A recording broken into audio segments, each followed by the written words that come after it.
When Michael Jordan's phone rang at 2:17 a.m., his dying brother was about to destroy everything he believed about himself. Larry had kept a terrible secret for 40 years, one that accidentally created the greatest basketball player who ever lived. The high school rejection that made Michael unstoppable? His own brother caused it. The pain that drove him to 6 championships? It was all based on a lie. What did Larry do when they were kids that changed Michael's entire life? And why? Did Michael's reaction to the truth break everyone's heart? The phone rang at 2:17 a.m. Michael Jordan rolled over in his king-sized bed, squinting at the bright screen in the darkness of his Chicago mansion. Most people would ignore a call this late. But Michael wasn't most people. He'd learned long ago that late-night calls usually meant trouble. The caller ID made his heart skip a beat. Larry. His younger brother never called this late. Larry was careful about Michael's sleep schedule, respectful of his privacy. In their 50-plus years as brothers, Larry had maybe called after midnight 3 times. Each time, something terrible had happened. Michael's hand trembled slightly as he swiped to answer. Larry? What's wrong? The voice that came through the phone was barely recognizable. It was shaky, broken, like Larry had been crying for hours. Mike, I need to tell you something. Something I should have told you 40 years ago. Michael sat up straight, instantly alert. His brother sounded desperate, scared in a way that made Michael's chest tighten with worry. What is it? Are you okay? Where are you? I'm at home. I'm not okay, Mike. I haven't been okay for a long time. Michael swung his legs over the side of the bed, his mind racing. Larry had been battling cancer for months, but he'd been private about it. He always said he was fine, that the treatments were working. But this voice didn't sound like someone who was fine. Talk to me, Larry. What's going on? There was a long pause. Michael could hear his brother's labored breathing, like he was struggling to find the words. Remember when we were kids? That summer when you were 15 and I was 13? When you got cut from the varsity basketball team at Laney High? Michael's blood turned cold. Of course he remembered. That day had changed everything. The rejection that Coach Herring delivered had crushed his teenage heart, but also ignited a fire that burned for the rest of his career. Every championship, every record, every moment of greatness could be traced back to that painful afternoon when his name wasn't on the varsity roster. Of course I remember. Why are you bringing this up now? Another pause. This one longer, more painful. Mike, there's something about that day I never told you. Something I've carried for 40 years. It's eating me alive, brother. I can't take it anymore. Michael's mind raced. What could Larry possibly know about that day that he hadn't shared? They'd talked about it countless times over the years. Larry had been there to comfort him, to encourage him to keep trying. His little brother had been his biggest supporter through that difficult time. What are you talking about, Larry? Larry's voice cracked. I can't do this. Over the phone. Can you come over? Please? I know it's late, but I need to see you. I need to look you in the eyes when I tell you. Michael was already reaching for his clothes. I'll be there in 20 minutes. Mike, wait. Larry's voice was urgent now. Before you come over, I need you to know something else. I'm dying, Mike. The cancer spread faster than the doctors expected. I have maybe 2 weeks left. 3 at most. The phone slipped from Michael's hand and clattered onto the hardwood floor. He stared at it for a moment, his brother's voice calling his name from the speaker. 2 weeks? Larry was dying in 2 weeks? Michael picked up the phone with shaking hands. Larry? Larry, are you there? I'm here, Mike. 2 weeks? The doctors said 2 weeks. Maybe less. That's why I'm calling. That's why I can't wait anymore. I need you to know the truth before I'm gone. About that day. About what really happened when you got cut from the team. Michael's legs felt weak. He sat back down on the bed, trying to process what his brother was telling him. Larry was dying. Larry had a secret about the worst day of his teenage life. And somehow, these two things were connected. What truth, Larry? What are you talking about? I can't tell you over the phone. I've tried to say the words, but they won't come out. I need to see your face. I need to show you something. Something I've kept hidden all these years. Michael's heart pounded. His brother was dying and had called him at 2 a.m. to reveal some secret about the day that shaped his entire life. Nothing made sense, but everything felt urgent. I'm coming over right now. Thank you, Mike. And Michael? Yeah, I'm sorry. For everything. For waiting so long to tell you. For being a coward. Larry's voice broke completely. For what? I did to you. The line went quiet except for the sound of Larry crying. Michael had heard his brother cry before, but never like this.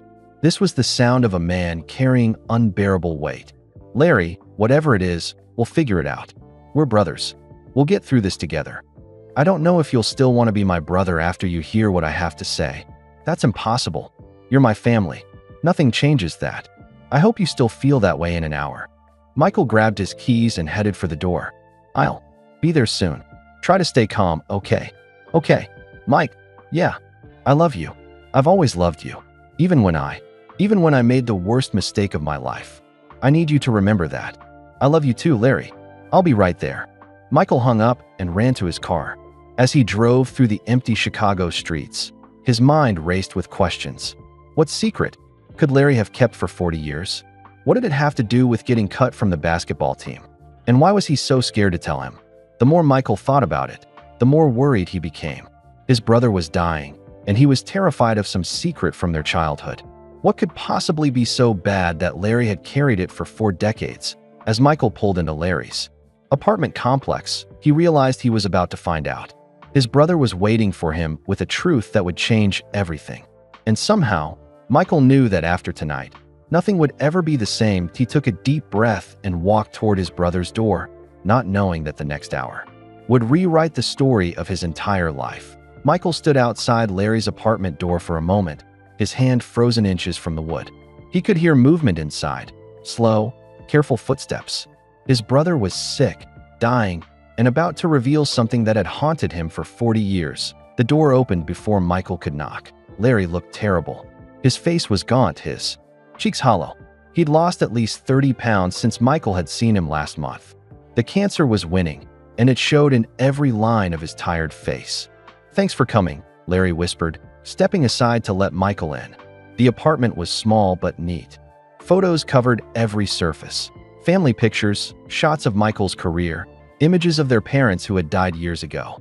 It was like a museum of their shared history, and Michael had never noticed how much of it centered around him. Larry, you look dying? Yeah, I know. Larry managed a weak smile. The doctors were being generous when they said 2 weeks. It might be less. Michael's throat tightened. His little brother, the kid who used to follow him everywhere, was fading away. But that wasn't why Larry had called him here. Sit down. Mike, please. They settled on Larry's old couch, the same one he'd had for 15 years. Michael remembered watching Bulls games on this couch, celebrating championships, sharing memories. Now it felt like a place where everything would change. You said you had something to tell me about the day I got cut from varsity. Larry nodded, his hands shaking slightly. Before I tell you, I need you to remember something. We were just kids. Back then, I was 13, you were 15. Kids make mistakes. Terrible mistakes. What kind of mistake? Larry stood up slowly and walked to a bookshelf. He pulled down an old shoebox, the kind their mother used to store photos in. His hands trembled as he carried it back to the couch. Do you remember how close we were back then? How we did everything together? Michael smiled despite his worry. Of course. You were my shadow. Mom used to joke that you were my biggest fan. I was your biggest fan. But I was also Larry's voice cracked. I was so jealous of you, Mike. So jealous it made me sick. Jealous? Of what? Of everything. You were taller, stronger, better at sports. Mom and Dad talked about your games all the time. When we went to family dinners, everyone asked about your basketball. I felt invisible. Michael had never known this. Larry had always seemed happy, supportive, proud of his older brother's success. I never knew you felt that way. I hid it well. But that summer, when you were trying out for varsity, it got worse. You were so confident, so sure you'd make the team. You talked about nothing else. And I snapped. Larry opened the shoebox with shaking hands. Inside were newspaper clippings, old photos, and what looked like a letter. The paper was yellowed with age, folded and refolded many times. The day before Coach Herring announced the team, I did something terrible, something I've regretted every single day since. Michael's heart pounded. What did you do? Larry pulled out the letter with trembling fingers. Michael could see his father's letterhead at the top, but the handwriting looked strange, like someone had been trying to copy it. I wrote a letter to Coach Herring. I pretended it was from Dad. Michael's blood turned cold. You what? I forged Dad's signature. I used his letterhead from the office. I wrote to your coach and asked him to cut you from the team." The room spun around Michael. He stared at his brother, unable to process what he was hearing. You asked him to cut me?" I told him you were becoming too obsessed with basketball, that you were ignoring your studies and becoming arrogant. I asked him to humble you by not making the team." Michael's hands shook as he reached for the letter. The words blurred as he read them, but he could make out the fake request, the lies about his character, the suggestion that rejection would be good for him. "I thought it would just knock you down a peg," Larry continued, tears streaming down his face. "I thought you'd still make the team, but maybe you'd appreciate it more. I never thought he'd actually cut you. But he did cut me." Michael's voice was barely a whisper. "He did. And I watched you come home that day, crying, broken. I watched you lock yourself in your room for hours. I watched you question everything about yourself. And I knew I had done something unforgivable." Michael stood up abruptly, the letter falling to the floor. He walked to the window, staring out at the dark street. His entire life had been built on a lie. The rejection that fueled his legendary career, the chip on his shoulder that drove him to greatness, the pain that made him stronger. It had all been orchestrated by his own brother. "Do you understand what you did to me?" Michael turned back to Larry, his voice rising. "That day destroyed me. I went home and cried for hours. I felt worthless, like I wasn't good enough. I know. I watched it happen." "You watched it happen? You caused it to happen." Larry collapsed back into his chair, looking smaller than ever. "I was 13 and stupid and jealous. I didn't think about the consequences. I just wanted you to feel small for once, the way I felt every day. So you sabotaged my life. I sabotaged your high school basketball team. I had no idea it would change your entire life." Michael paced the small living room, his mind racing. Every memory from that day came flooding back. The confidence he'd felt going into tryouts. The shock of seeing his name missing from the roster. The shame of facing his teammates who had made the team.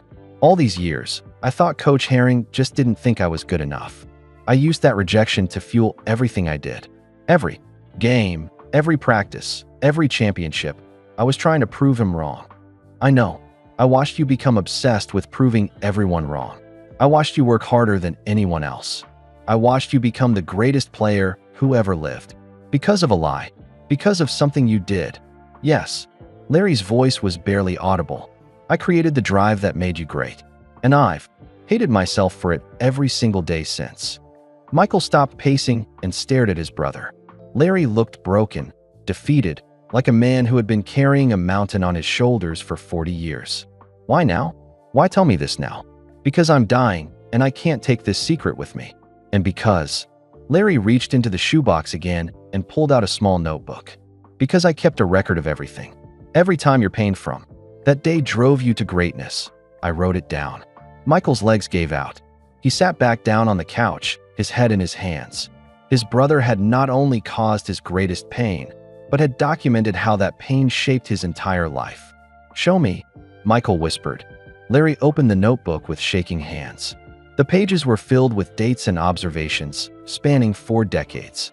Each entry was a window into how Michael's drive, rooted in that high school rejection, had pushed him to extraordinary heights. "This is how I've lived with what I did," Larry said quietly. "By watching you turn my terrible mistake into something beautiful. By seeing you become everything I always knew you could be." Michael looked up at his dying brother, seeing him clearly for the first time. Larry had spent 40 years carrying this secret, watching from the shadows as his jealous act created a legend. "I don't know if I can forgive you for this," Michael said finally. "I don't expect you to. I just needed you to know the truth. And I needed you to know that watching you become great has been the most beautiful and terrible thing I've ever experienced." The brothers sat in silence, the weight of 4 decades of secrets filling the small apartment. Outside, the sun was beginning to rise, casting long shadows across the room. Michael realized that his life, everything he thought he knew about himself, was about to change forever. Michael picked up the forged letter from where it had fallen on the floor. In the morning light streaming through Larry's window, he could see the careful way his brother had copied their father's handwriting. Every loop, every slant, it was almost perfect. "How long did it take you to write this?" Michael asked, his voice hollow. Larry wiped his eyes with the back of his hand. 3 hours. I practiced Dad's signature on scrap paper for weeks before.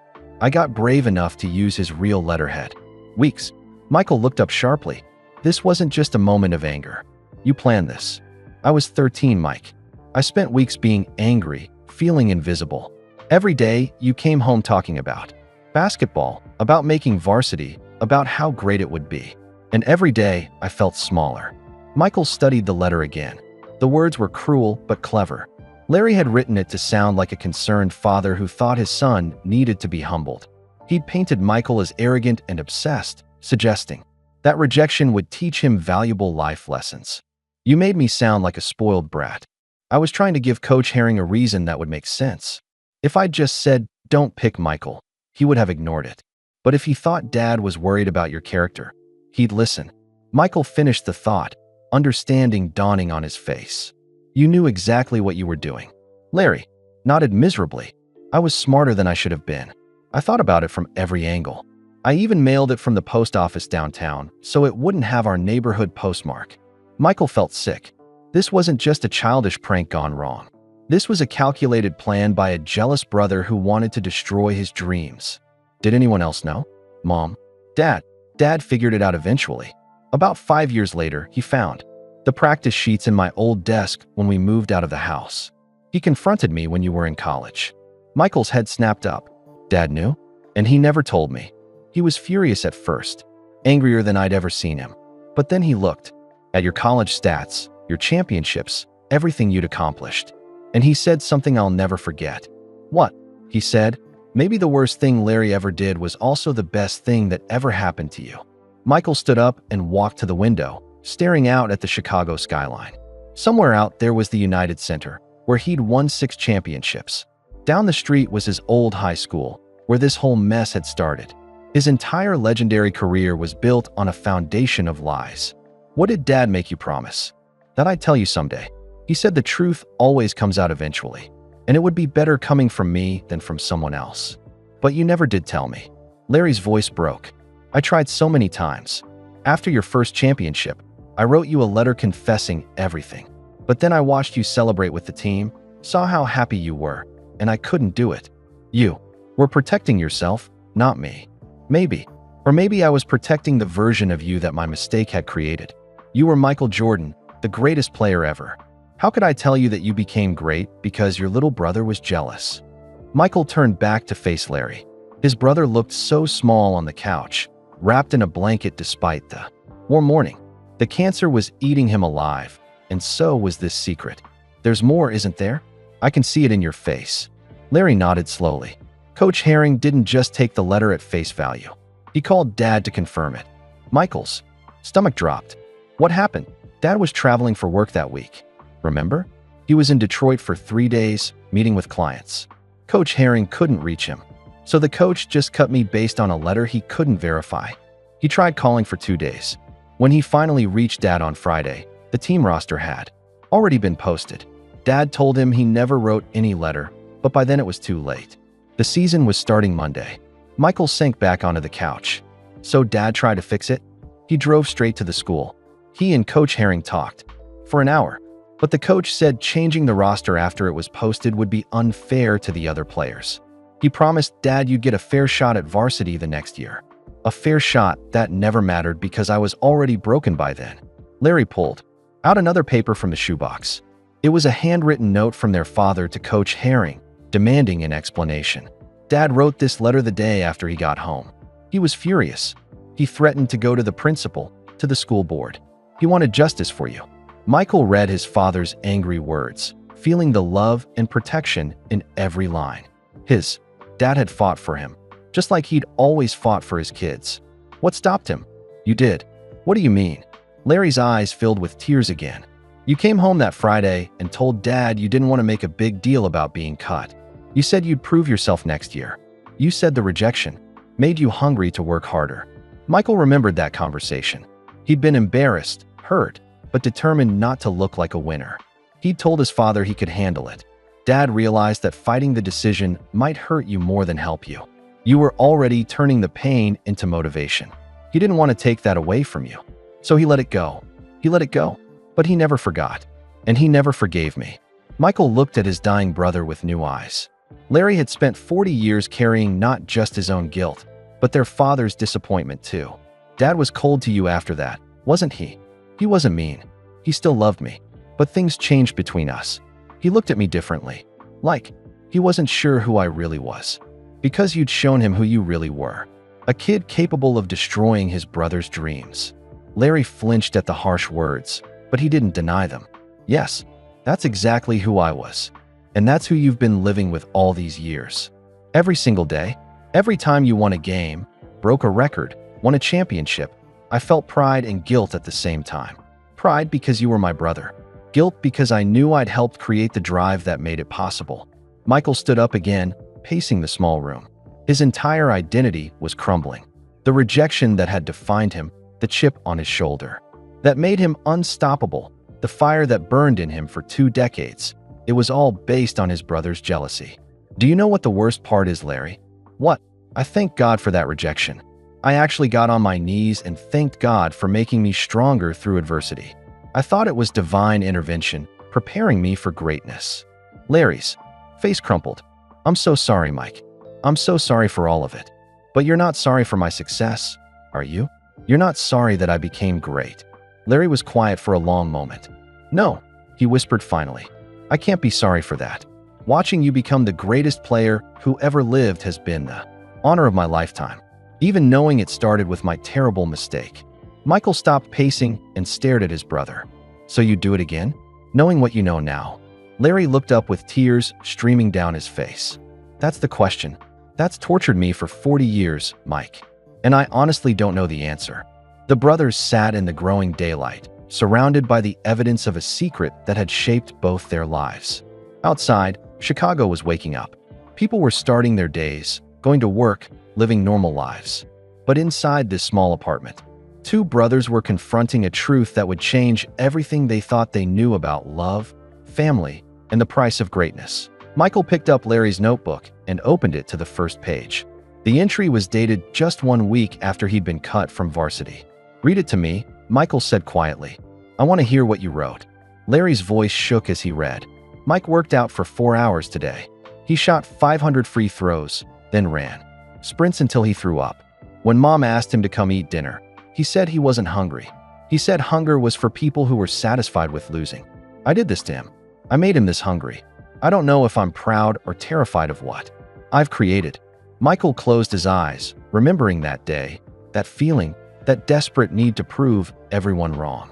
His brother had been watching, documenting, carrying the weight of what he'd done. Keep reading, Michael said. I want to hear it all. Larry's hands trembled as he turned the page. His voice was weak, but he continued reading from the notebook.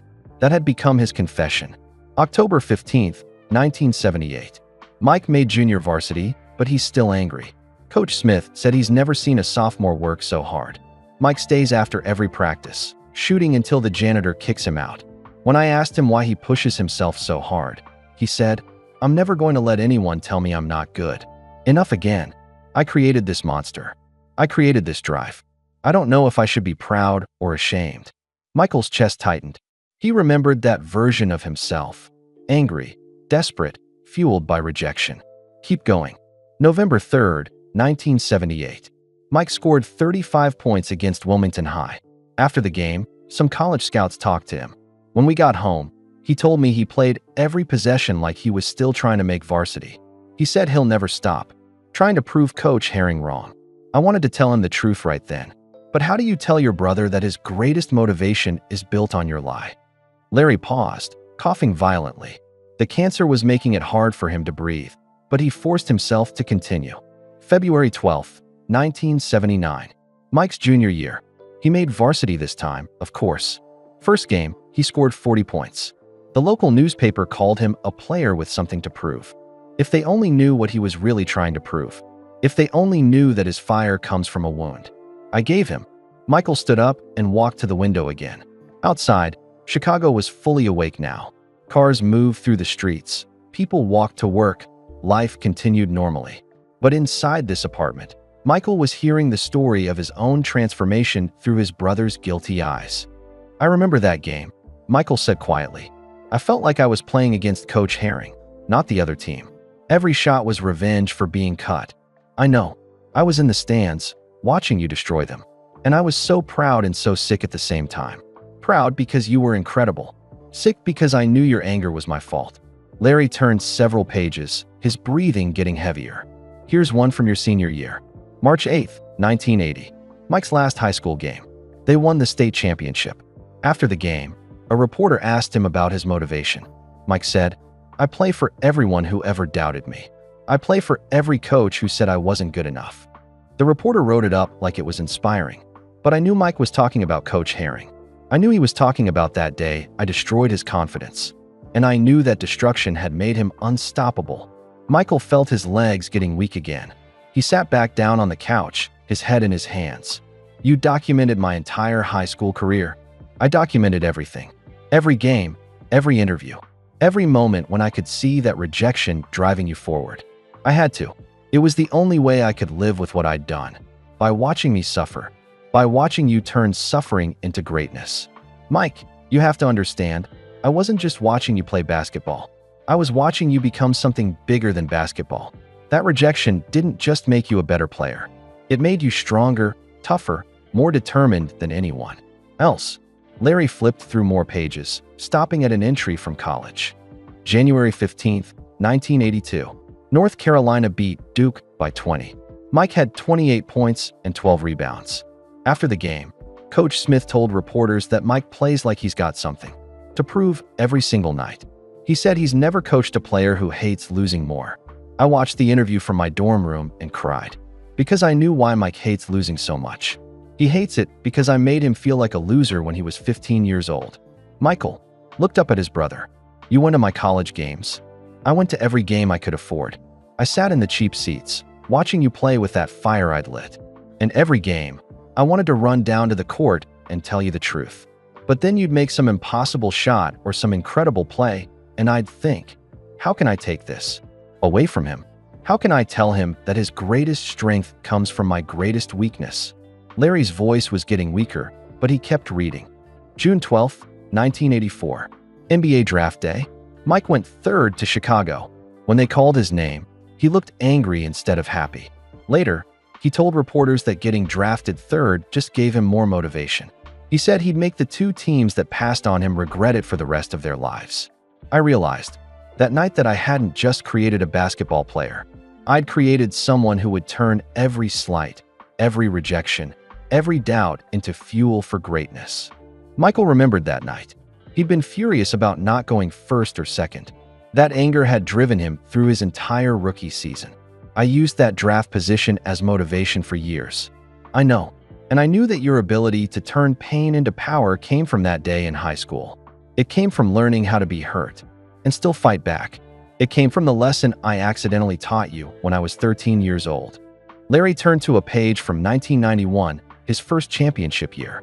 June 12th, 1991. Mike won his first NBA championship. During the celebration, he broke down crying. He said in interviews that he was thinking about everyone who ever doubted him, everyone who said he couldn't win the big one. I knew he was thinking about Coach Herring. I knew he was thinking about that day he got cut. And I knew that I was watching my terrible mistake become his greatest triumph. Michael's eyes filled with tears. He remembered that moment, holding the championship trophy, feeling like he'd finally proven himself. The little boy who got cut from varsity had become the best player in the world. That championship wasn't just about basketball, was it? Larry asked. It was about proving that 15-year-old kid wrong, proving that you were good enough. Every championship was about that. Every game, every shot, every moment, I was still trying to prove I belonged on that varsity team. Larry nodded sadly. And I was the one who made you feel like you had to prove it. Michael stood up and started pacing again. The weight of 40 years of misdirected motivation was crushing him. Everything he'd accomplished, every record he'd broken, every moment of greatness, it was all built on his brother's lie. Do you know what this means, Larry? Do you understand what you're telling me? Tell me. My entire career, my whole identity, everything I became, it was based on fake rejection. I spent 20 years trying to prove wrong a coach who never really doubted me. I carried a chip on my shoulder that was put there by my own brother.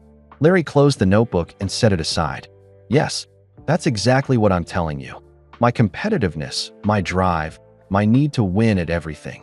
That all came from the pain you caused me. Yes, the way I treated teammates, the way I pushed everyone around me to be perfect, the way I couldn't enjoy victories because I was always thinking about the next challenge. That came from you too. Larry's voice was barely a whisper. Yes, I created the monster that made you great. And I've watched that monster eat you alive for 40 years. Michael stopped pacing and stared at his dying brother. You didn't just forge a letter, Larry. You rewrote my entire personality. You turned me into someone I never meant to be. I know. And the worst part? I thank you for it. I spent my whole career being grateful for that rejection. I thought it made me stronger. It did make you stronger. But it was based on a lie. Everything I am, everything I've accomplished, it's all fake. Larry struggled to stand up from the couch. When he spoke, his voice had a strength it hadn't had all morning. No, Mike, that's where you're wrong. Your accomplishments aren't fake. Your greatness isn't fake. The pain I caused you was real, and the way you transformed that pain into purpose was real. I may have lit the fire, but you're the one who kept it burning for 20 years. You don't understand, Dash. I understand perfectly. Larry's voice cracked with emotion. I've had 40 years to think about this. I created your motivation, but I didn't create your talent. I gave you anger, but you turned it into excellence. I hurt you, but you chose to let that hurt make you better instead of bitter. Michael stared at his brother, seeing something in Larry's eyes he hadn't seen before.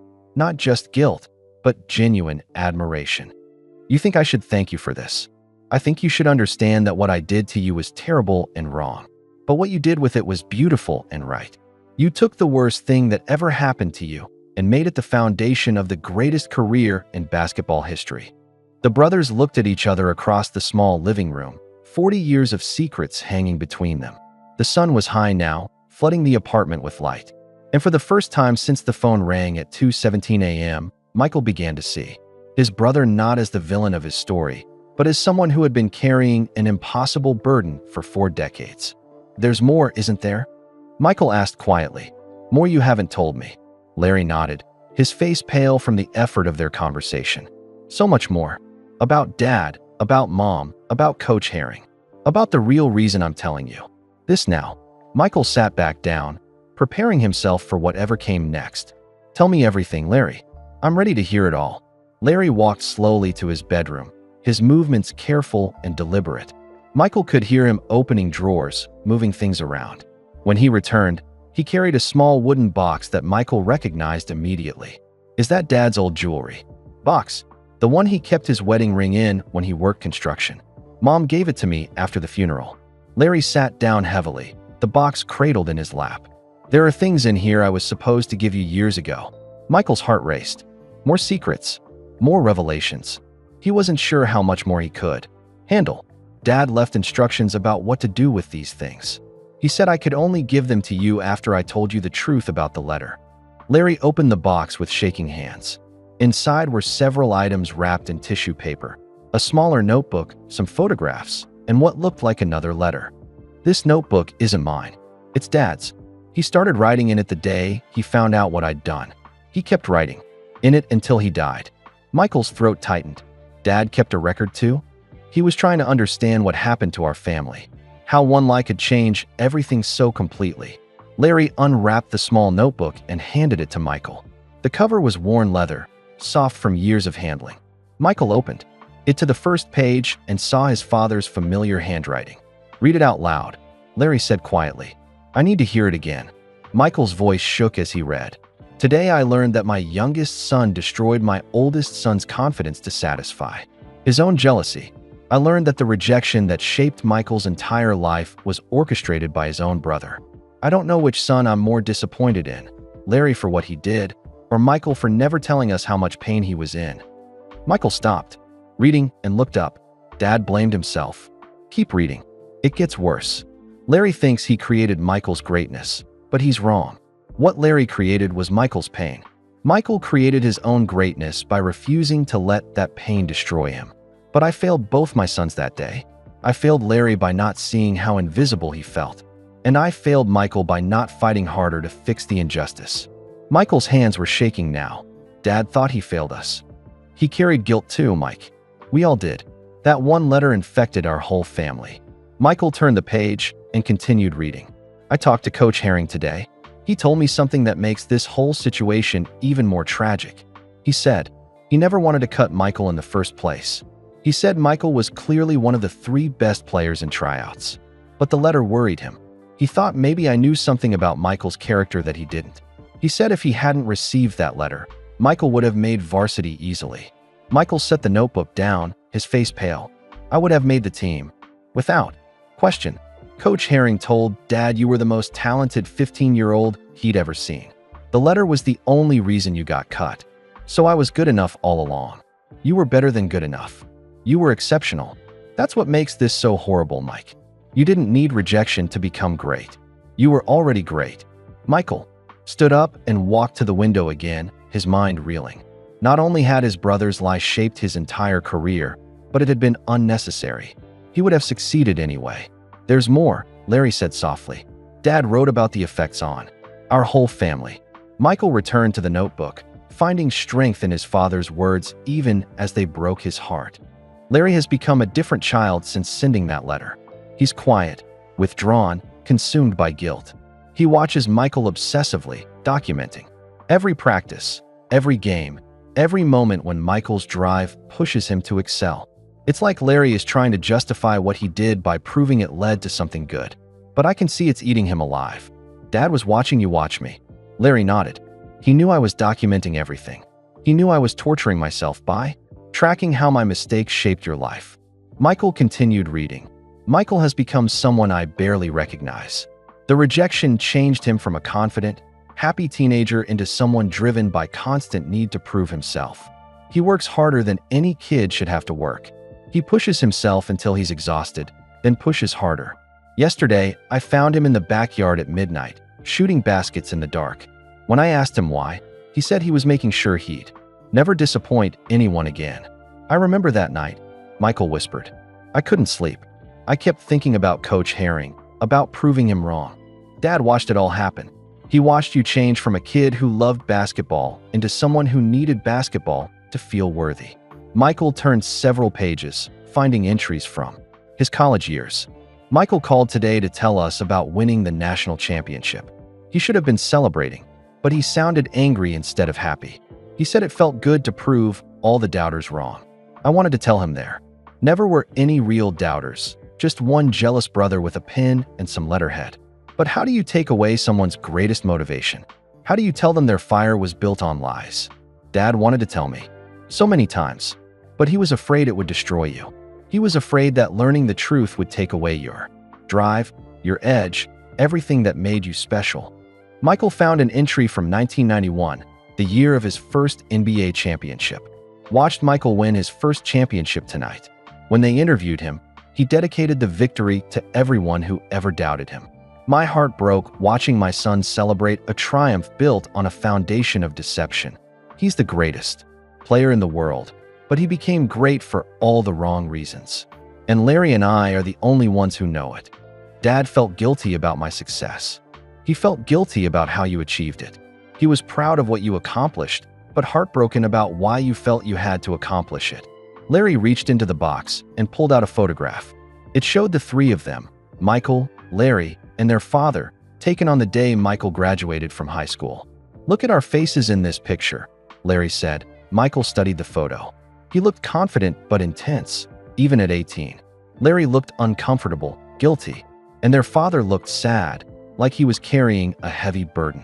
Dad knew that day that both his sons were in pain. You were in pain from rejection you didn't deserve. I was in pain from guilt I couldn't escape. And he was in pain because he couldn't fix either of us. Michael set the photo aside and picked up the last item from the box, another letter, this one addressed to him in his father's handwriting. What's this? Dad's final letter to you. He finished it the week before he died. He gave it to me with instructions to give it to you only after I told you everything. Michael's hands trembled as he held the letter. His father had been gone for 10 years, but holding his final words felt like having him in the room. Should I read it now? That's up to you. But Mike, once you read it, there's no going back. Dad's letter changes everything. It reveals the final piece of this puzzle. Michael looked at the sealed envelope, his father's careful handwriting spelling out his name. Inside was the last secret, The final truth about the lie that had shaped his life. What does it say, Larry? Just tell me. Larry's eyes filled with tears. It says that you weren't the only one who got hurt that day. It says that Coach Herring carried guilt about cutting you for the rest of his career. It says that Mom knew. Something was wrong but never knew what. And it says, Larry paused, struggling to continue. What? It says what? It says that despite everything that happened, despite all the pain and lies and guilt, Dad was proud of both of us. Proud of you for turning rejection into greatness. And proud of me for finally finding the courage to tell you the truth. Michael stared at the letter in his hands. His father's final words, waiting to be read. The last piece of a 40-year-old puzzle that had defined his entire life. He forgave us, Michael said quietly. He forgave us. But the question is, Mike, can you forgive me? Michael looked at his dying brother, seeing not the jealous 13-year-old who had written a terrible letter, but the man who had carried the weight of that mistake for 4 decades. Larry had watched every game, documented every achievement, lived with the knowledge that he had accidentally created a legend. I don't know yet, Michael said honestly, but I want to try.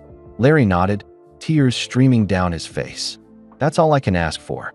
Michael carefully opened their father's letter, preparing to read the final truth about the day that changed everything. Michael unfolded the letter with trembling hands. His father's handwriting was weaker than usual, shakier, written during his final illness. The date at the top was just 2 weeks before his death. My dearest Michael, he read aloud, his voice catching. If you are reading this, Larry has finally found the courage to tell you about the letter. I have waited 10 years for this day, carrying secrets that were not mine to keep.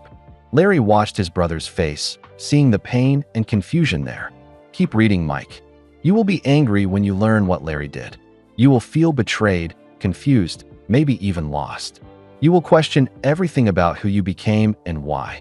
But I need you to know something that Larry doesn't know, something I discovered only recently. Michael paused, looking up at Larry. Something you don't know? I have no idea what he's talking about. Dad never told me there was more to the story. Michael continued reading. Last month, I finally tracked down Coach Herring. He's retired now, living in Florida. I called him because I needed to understand exactly what happened that day you got cut. What he told me changes everything. Michael's heart pounded. More secrets. More lies. How deep did this go? Coach Herring said something I never knew. When he received Larry's letter, he didn't just call me to verify it. He also called 3 other coaches who knew you. He called your middle school coach, your AAU coach, and the high school JV coach. He wanted character references. What did they say? Every single one of them told him the same thing, that you were not only talented, but one of the most respectful, hardworking young men they'd ever coached. They said the letter didn't sound like the Michael Jordan they knew. Michael set the letter down, his hands shaking. So Coach Herring knew the letter was probably fake. Keep reading, Larry urged. There's more. Coach Herring told me that he almost threw the letter away. But then something happened that changed his mind. The day before he was supposed to post the varsity roster, he got a visit from someone else.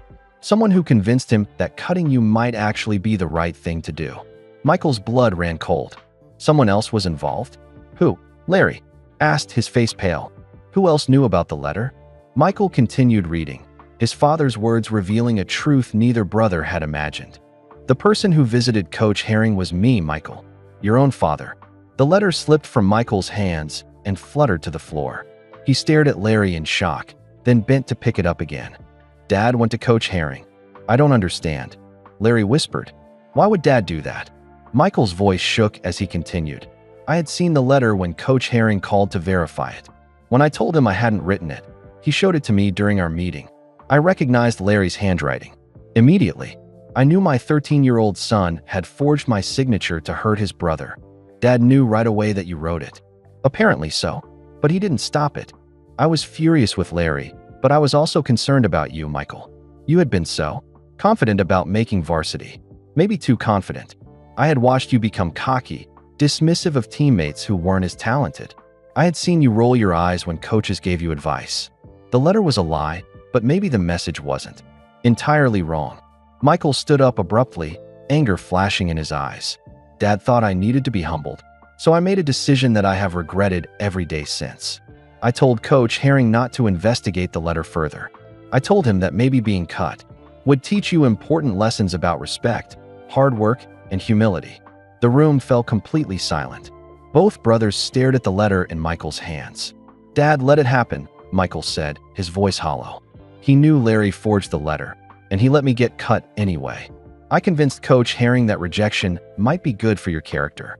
I thought it would knock you down a peg, make you appreciate basketball more. I thought you'd bounce back stronger and more humble. Michael crumpled the letter in his fist, rage building in his chest. So this wasn't just Larry's fault. Dad was part of it too. I never imagined it would break you the way it did. I never imagined you would carry that rejection for the rest of your life. I thought you'd be sad for a few days, then work harder and make the team the next year. But that's not what happened, Michael said through gritted teeth. What happened? Instead was that I watched my confident son become an angry son. I watched you turn pain into obsession. I watched you work yourself to exhaustion trying to prove everyone wrong. And I realized that I had made a terrible mistake. Larry reached for his brother's arm. "Mike, Dad was trying to help you." Michael jerked away. "Help me? He destroyed me.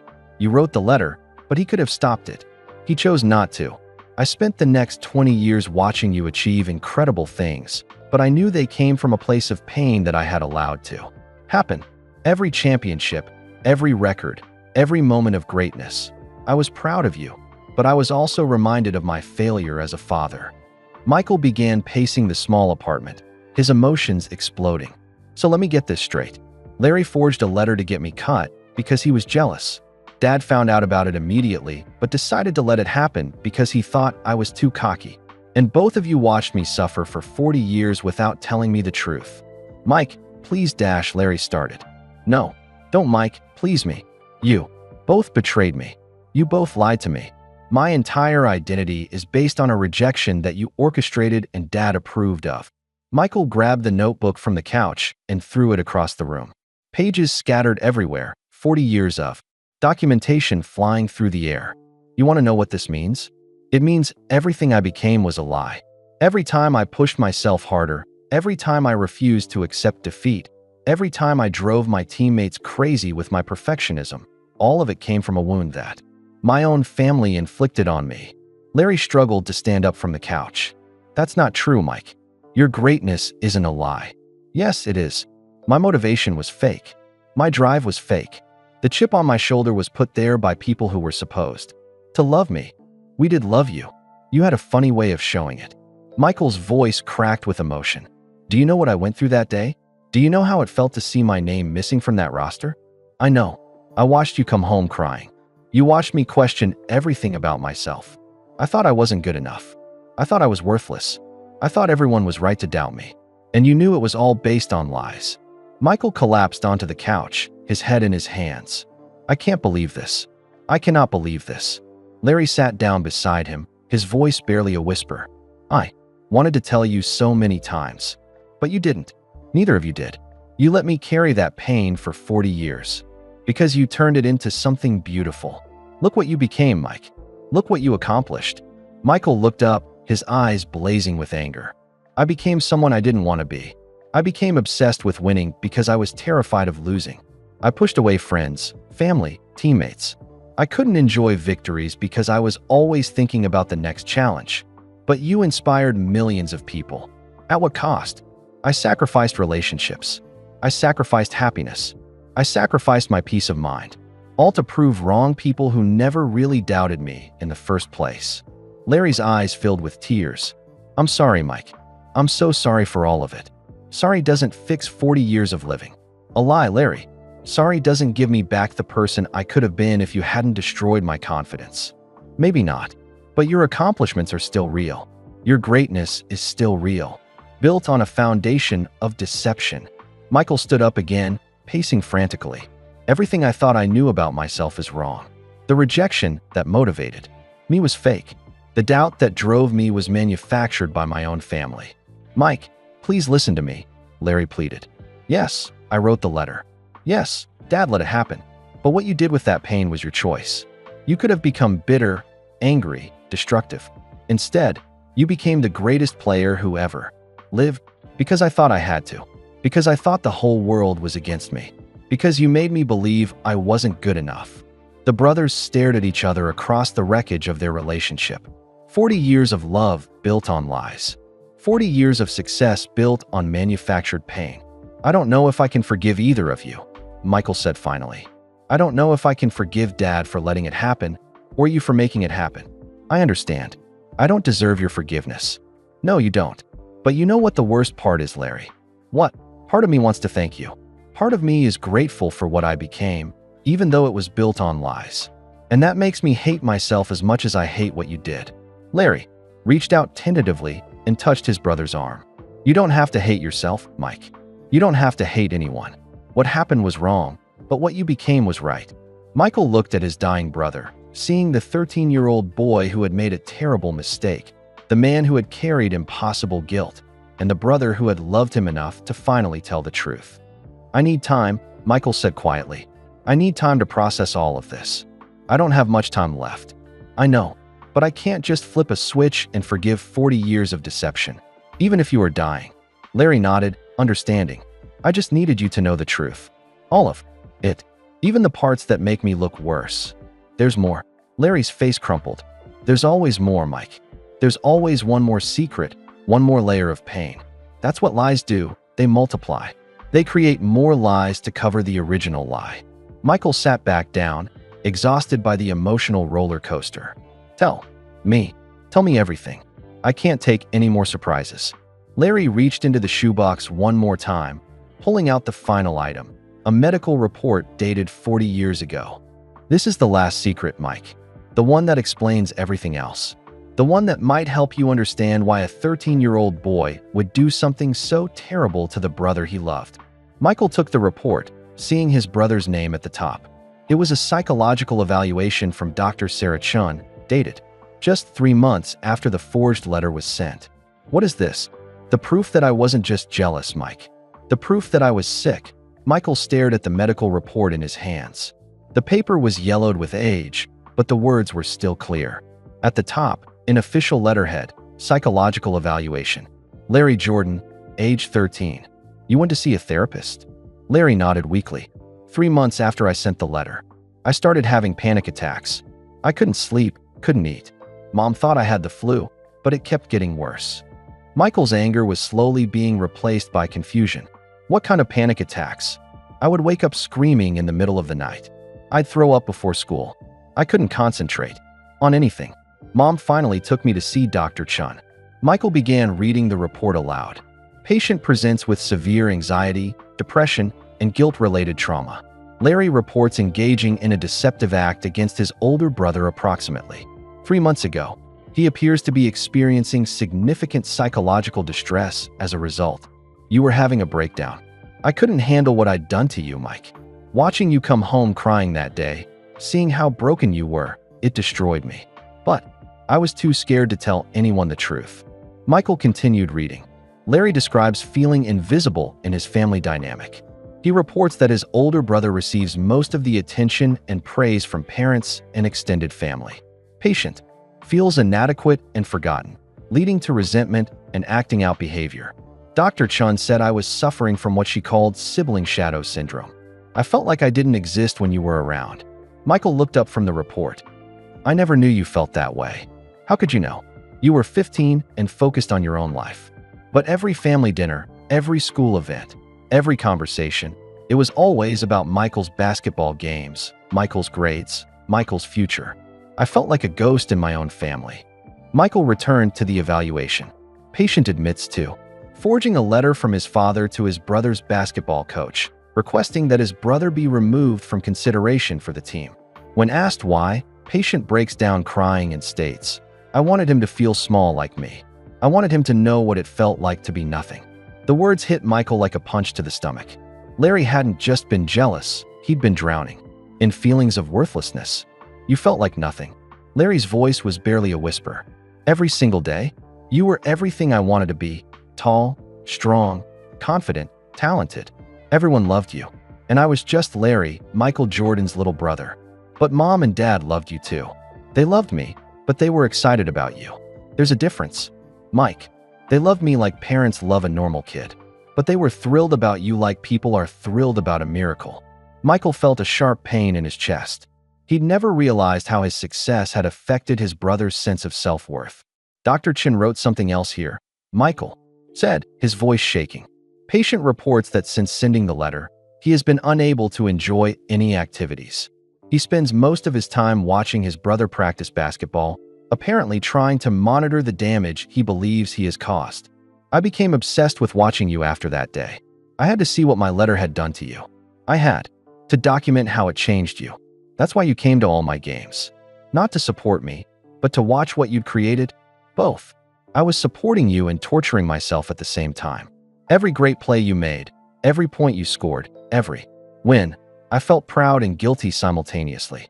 Michael continued reading Dr. Chen's notes. Patient demonstrates classic signs of depression and anxiety in children. He has developed obsessive behaviors around monitoring his brother's activities. Recommendation: intensive therapy to address guilt, self-worth issues, and family dynamics. Did you get the therapy? For 2 years. Dr. Chen helped me understand that what I'd done came from my own pain, not from actual hatred of you. She taught me coping strategies for the guilt. Did it help? Larry was quiet for a long moment. It helped me function. It helped me stop having panic attacks. But it never took away the guilt completely. How could it? I'd changed my brother's entire life trajectory. Michael set the report down and looked at Larry with new eyes. His brother wasn't just a jealous kid who'd made a terrible mistake. He'd been a child suffering from mental health issues, acting out in the worst possible way. Why didn't Mom and Dad tell me you were seeing a therapist? Because they didn't want to worry you. And because Dr. Chen advised them not to. She said telling you about my therapy might make you feel responsible for my problems. So they protected you by keeping me in the dark. They protected both of us. They knew if you found out I was falling apart because of what I'd done, you'd feel guilty. And they knew if I had to face your anger on top of my own guilt, it might destroy me completely. Michael stood up and walked to the window again. The Chicago skyline stretched out before him, but he barely saw it. His mind was reeling with this new understanding of his family's dynamics. Dr. Chun has one more note here, Michael said, picking up the report again. Patient's prognosis is guarded. While he responds well to therapy, the guilt he carries about his actions toward his brother may require ongoing treatment. His obsession with documenting his brother's success suggests he may never fully forgive himself. She was right about that part. Larry, you were just a kid. A sick kid who needed help. I was a sick kid who hurt the person I loved most in the world. Mental illness doesn't excuse what I did, Mike. It just explains it. Michael turned back to face his brother. But it changes how I think about it. You weren't acting out of pure malice. You were acting out of pain. Does that make it better or worse? Michael considered the question. I don't know. Maybe both. Larry reached into the shoebox one more time and pulled out a photo. It showed the two of them as children, maybe 8 and 10 years old. They were laughing, their arms around each other's shoulders. This is how I remember us before everything went wrong, Larry said. This is the brother relationship I destroyed. Michael took the photo and studied it. He remembered that day. They'd been playing in the backyard, pretending to be professional basketball players. Larry had been his teammate then, not his shadow. Do you know what Dr. Chin told me during one of our sessions? Larry asked. What? She said that people hurt the ones they love most because they're the only ones safe enough to hurt. She said I targeted you not because I hated you, but because deep down I knew you'd never stop loving me, no matter what I did. She said that. She said siblings often act out their worst impulses on each other because family love is unconditional. She said I subconsciously knew that hurting you wouldn't make you disappear from my life the way hurting a friend might. Michael felt tears forming in his eyes. So you hurt me because you trusted my love. I hurt you because I was broken, and you were the safest person to break against. It doesn't make it right, but it makes it understandable, maybe? Michael sat back down beside his brother. For the first time since the phone rang at 2 a.m., he felt something other than anger toward Larry. How did Mom and Dad handle your therapy? Dad blamed himself. He thought he'd failed as a father by not seeing how much pain I was in. Mom blamed herself for not noticing the signs earlier. Dr. Chun had to work with all of us. So the whole family was in therapy. For about 6 months. Dr. Chun said what I'd done was a symptom of larger family problems that needed to be addressed. What kind of problems? Larry pulled out another paper from the shoebox. Dr. Chin's family assessment. She said our family had what she called differential attention patterns. You got attention for achievement, I got attention for problems. She said it created an unhealthy dynamic where I felt I had to either succeed like you or fail dramatically to get noticed. And you chose dramatic failure. I chose to bring you down to my level instead of trying to rise to yours. Michael read through Dr. Chin's family recommendations. The report suggested more balanced attention from parents, individual therapy for both boys, and regular family sessions to address communication issues. Did we do family therapy? For a while. But then you started having success in high school basketball, and the attention shifted back to you. Dr. Chen said it was a natural family response to celebrate your achievements, but it reinforced the original problem. So nothing really changed. Not in the way it needed to. I learned to cope with my feelings better, but the basic family dynamic stayed the same. You remained the star. I remained the supporting character. Michael looked at his brother with growing understanding. Larry hadn't just made one terrible mistake as a 13-year-old. He'd spent his entire life living in a family system that made him feel invisible. I'm sorry, Larry. Larry looked up, surprised. You're sorry? For what? For never seeing how much pain you were in. For being so focused on my own success that I didn't notice my brother was struggling. You were just a kid too, Mike. It wasn't your job to fix me. Maybe not. But it was my job to love you. And I don't think I did a very good job of that. You loved me the best way you knew how. Did I?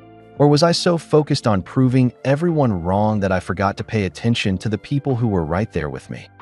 Larry reached out and touched his brother's hand. You're being too hard on yourself. Am I? Because looking back now, I can see how our family worked. I got attention for being great at basketball. You got attention for having problems. And neither of us got attention for just being us. Dr. Chun said the same thing. Maybe she was right. Maybe we were all broken in different ways. The brothers sat in silence, processing 40 years of misunderstood family dynamics. Outside, Chicago continued its daily rhythm, but inside Larry's apartment, two brothers were finally beginning to understand each other. There's one more thing, Larry said quietly. Something Dr. Chin told me in our last session that I've never told anyone. What? She said that someday, when we were both adults, I should tell you the truth about what I'd done. She said it was the only way either of us could be truly free. When did she say that? When I was 15. She said I'd know when the time was right. Michael looked at his dying brother. And now is the right time. Now is the only time I have left. The apartment fell quiet except for the sound of Larry's labored breathing. Michael sat beside his dying brother, holding the psychological report that had changed everything. The anger that had burned so hot just an hour ago was slowly transforming into something else. Understanding, sadness, and maybe the beginning of forgiveness. You know what the strangest part is? Michael said finally. What? I don't know who. I would have been without that rejection. Maybe I would have been happier. Maybe I would have been ordinary. I honestly don't know which scares me more. Larry managed a weak smile. You would never have been ordinary, Mike. Ordinary people don't become Michael Jordan. But would I have become the Michael Jordan everyone knows? The one who couldn't stand losing, who pushed everyone around him to be perfect, who treated basketball like life and death. Maybe not. Maybe you would have been a different kind of great. Michael stood up and walked to Larry's bookshelf, looking at the photos displayed there. Pictures of them as kids, family vacations, graduation photos. A whole lifetime of memories built around the secret Larry had been carrying. I keep thinking about that 13-year-old kid, Michael said. The one who felt so invisible that he was willing to destroy his brother's dreams just to feel important. He was pretty messed up. He was in pain. There's a difference. Michael turned back to Larry. I wish I had known. I wish I had seen what you were going through. You were 15, Mike. You had your own problems to worry about. But you were my little brother. I should have protected you instead of making you feel small. Larry shook his head.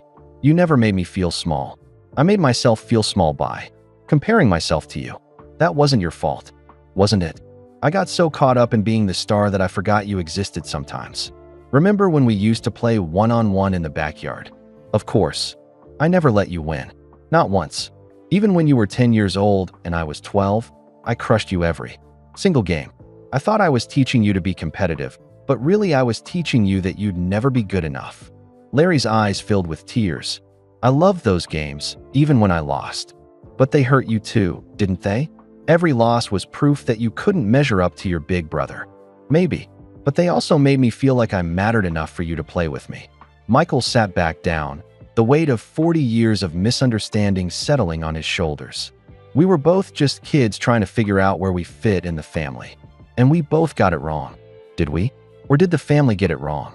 Dr. Chen's report makes it sound like there were problems bigger than either of us. Larry nodded slowly. Mom and Dad did their best, but they didn't know how to handle having one exceptional kid and one normal kid. They celebrated your success without realizing it made me feel like a failure, and I fed into it. I loved being the special one. I loved being the center of attention. You were 15, Mike. Of course you loved it. What 15-year-old wouldn't want to be celebrated and praised? Michael picked up the old photo of them laughing together as children. I miss this version of us, when we were just brothers, not a star and his shadow. We can't go back to that. No, but maybe we can find a new way to be brothers. One that doesn't involve secrets and lies and 40 years of guilt. Larry looked at Michael with surprise. Are you saying you forgive me? I'm saying I'm starting to understand you. The forgiveness might take longer. I don't deserve forgiveness. Maybe not. But I'm tired of carrying anger, Larry. I'm tired of being driven by pain. Whether that pain came from Coach Herring's rejection or your letter or Dad's decision to let it happen, I'm tired of letting it control me. Larry reached for Michael's hand. What are you going to do with all of this? How do you move forward knowing everything you know now? Michael was quiet for a long moment, thinking about the question that would define the rest of his life. I don't know yet. Part of me wants to be angry forever. Part of me wants to thank you for making me great. Part of me wants to grieve for the person I might have been if none of this had happened. All of those feelings can be true at the same time, can they? Because right now I feel like I'm being torn apart by contradictions. I'm grateful for my success, but angry about how I achieved it. I'm proud of what I became, but sad about what I lost along the way. Larry squeezed his brother's hand weakly. Dr. Chun used to say that complicated situations create complicated feelings. She said the goal isn't to resolve all the contradictions, but to find peace with them. How do I find peace with this? Maybe by understanding that love isn't perfect, that families aren't perfect, that sometimes the people who hurt us most are the ones who love us most, just in broken ways.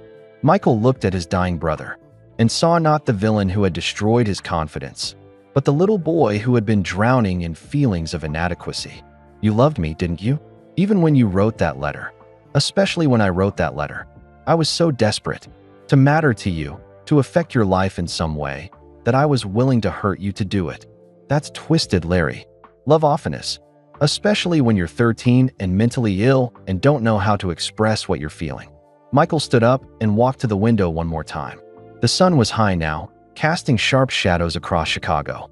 Somewhere out there, people were living normal lives, unburdened by the kind of secrets that had defined his family. I keep thinking about something Dr. Chun wrote in that report. Michael said, "What?" She said you might never forgive yourself. But she was wrong about one thing. What was she wrong about?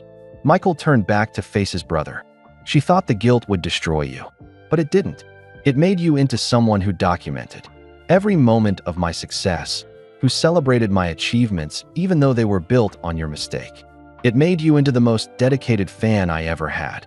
Larry's face crumpled with emotion. I never thought of it that way. You spent 40 years making sure my greatness was recorded, remembered, celebrated. You turned your guilt into a form of love. I just wanted to make sure that if my terrible mistake led to something beautiful, at least someone would remember that beauty. And you did. Every notebook entry, every game you attended, every moment you spent watching me play you, were loving me the only way you knew how. Even after what I did to you. Especially after what you did to me. You could have walked away, pretended it never happened, moved on with your life. Instead, you spent 4 decades bearing witness to what your pain had created. Larry began to cry. I don't know if that makes me a good brother or a terrible one. Maybe it makes you human. Maybe it makes you someone who loved imperfectly but completely. Michael sat back down and put his arm around his brother's shoulders. For the first time since the phone rang at 2 a.m., they were just two brothers trying to find their way back to each other. I have something to tell you too, Michael said quietly. What? Every championship, every record, every moment of triumph. I thought about you. Not just about proving Coach Herring wrong, but about making you proud. You were the first person I wanted to call after winning my first NBA championship. Really, really. Because even though I was angry about the rejection, I knew you understood the journey I'd taken to get there. You were the only one who knew how much that day had changed me. I was so proud of you, Mike. Even carrying the guilt, even knowing what I'd done, I was so proud to be your brother. And I was grateful to have you there. At every game, every celebration, every moment that mattered, you were there. Not as the kid who wrote the letter, but as my brother who believed in me. Larry leaned against Michael's shoulder, his strength fading. Do you think we can be okay? Before I die, do you think we can find peace with this? Michael held his brother close, feeling the weight of 4 decades of secrets finally lifting from both their shoulders. I think we already are okay. I think love doesn't require perfection, Larry. It just requires truth. And now we finally have that. All of it. All of it. The jealousy, the mental illness, Dad's role, the family dysfunction, the guilt, the love. All of it. I'm sorry it took me so long to find the courage. I'm sorry it took me so long to understand that courage isn't about being strong enough to carry secrets. It's about being strong enough to share them. The brothers sat together in the growing warmth of the Chicago morning, surrounded by the evidence of a secret that had shaped both their lives. The notebooks, the letters, the medical reports. All of it told the story of a family that had loved imperfectly but deeply. There's one more thing I need to tell you, Larry said as his eyes began to close with exhaustion. What's that? Thank you for becoming everything I always knew you could be. Even if it happened for all the wrong reasons, watching you become great has been the privilege of my lifetime. Michael held his dying brother and finally understood that sometimes the deepest wounds come from the people who love us most. And sometimes, if we're very lucky, those wounds can heal just in time. Larry dozed fitfully in Michael's arms for nearly an hour. When he woke, his breathing was more labored, his skin pale and cold. Michael could see that his brother was fading fast. How are you feeling? Tired, but also lighter somehow. Like I've been carrying a heavy bag for 40 years and finally set it down. Michael adjusted the blanket around Larry's shoulders. Is there anything else you need to tell me? Any other secrets? Larry was quiet for a long moment, staring at the ceiling. There's one more thing. Something I discovered just last week. Something that changes how I think about everything that happened. Michael's heart sank. After everything they'd been through, after finally reaching some kind of peace, there was more? What is it? Larry struggled to sit up straighter. Help me get to my bedroom. There's something I need to show you. Michael helped his brother stand and walked slowly to the bedroom.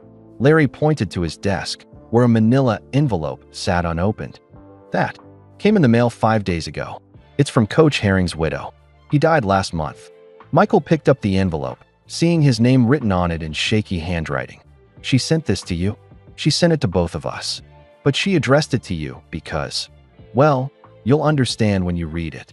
Michael opened the envelope carefully. Inside was a handwritten letter and what looked like an old newspaper clipping. Coach Herring wrote this letter before he died. His wife said he'd been working on it for months, trying to find the right words. Michael unfolded the letter, seeing Coach Herring's familiar handwriting, the same writing that had been on the rejection notice 40 years ago. Dear Michael and Larry, he read aloud. I am writing this letter because I am dying, and there are things I need you both to know about that day in 1978 when I cut Michael from the varsity basketball team. Larry watched his brother's face as he continued reading. I have carried guilt about that decision for 43 years. Not because it was the wrong decision for the wrong reasons, but because it was the right decision for reasons I never told anyone. Michael looked up. What does he mean? Keep reading. When I received the letter allegedly from your father, I knew immediately it was forged. The handwriting was close, but not perfect. More importantly, the tone was completely wrong. James Jordan would never have written such a letter about his son. Michael's hands began to shake. He knew it was fake from the beginning. I called James to confront him about the letter. When he told me he hadn't written it, I should have thrown it away and put Michael on the varsity roster. Instead, I made a decision that has haunted me ever since. What decision? Keep reading, Mike.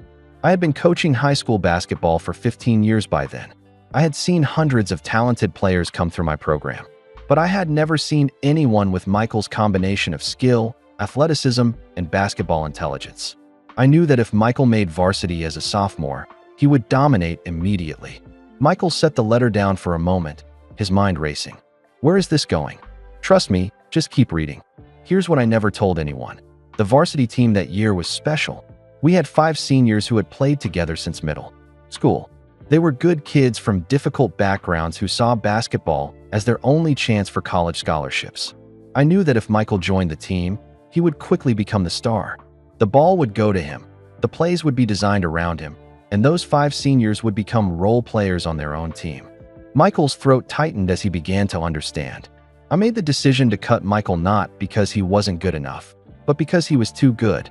I was protecting those seniors' chances for scholarships and their senior season memories. Oh my God, Michael whispered.